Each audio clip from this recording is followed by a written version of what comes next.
দিন রাত চাকরানির মতন খাটি। তুমি কি করো আমার জন্য? দেখো, শান্তিতে থাকতে দাও। একবার যদি আমার ভিতরে জানোয়ার বের হয়ে যায় না, তাহলে কিন্তু খবর আছে। সরি, আমার ভুল হয়ে গেছে, তুমি শান্তিতে থাকো। একেই বলে শক্তের ভক্ত নরমের জম। আমি জানোয়ার অনেক ভয় পাই।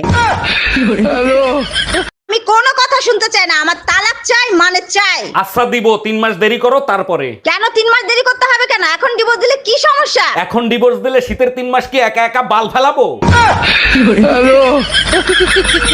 ভাবি, শীতের হাওয়া কিন্তু শুরু হয়ে গেছে, নিজের খেয়াল রাখেন। অরুণ ভাই, এবার শীত বেশি পড়বে, আমাকে একটা হিটার এনে দিবেন? অবশ্যই দেবো, কিন্তু শুনলাম ভাই নাকি এবার আসতেছে, তা হিটার দিয়ে কি করবেন? আপনার ভাই তো ডায়াবেটিসের রোগী, এখন আর আগের মতো হিট হয় না।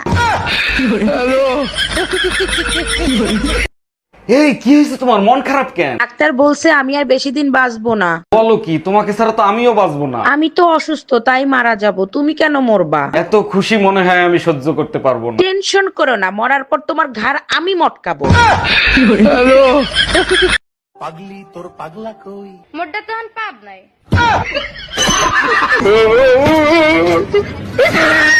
লাঙ্গের আশা কইরা তোমার ভাতারের ভাত চাঙ্গে। আরে অরুণ ভাই, কি সব উল্টাপাল্টা গান গাচ্ছে? আচ্ছা ভাবি, ভাত আর ভাতারের ভিতর পার্থক্য কোথায়? কোনো পার্থক্য নাই, ভাতে দিনে পেট ভরে আর ভাতারে ভরে রাতে। এই চলো, তোমার মায়ের কাছে যাব। আর কাছে তুমি কিসের জন্য যাবা? একমাত্র সেই বলতে পারবে কি করলে তোমার লজ্জা হবে। দেখো, আজকে কিন্তু আমি কিছু করি নাই। পাশের বাড়ির ভাবির চায়ের মধ্যে তুমি তাবিজ দিছো কেন? তারে তুমি বশ করতে চাও? ওইটা তাবিজ ছিল না, ওইটা টিব্যাগ ছিল, গাধা একটা।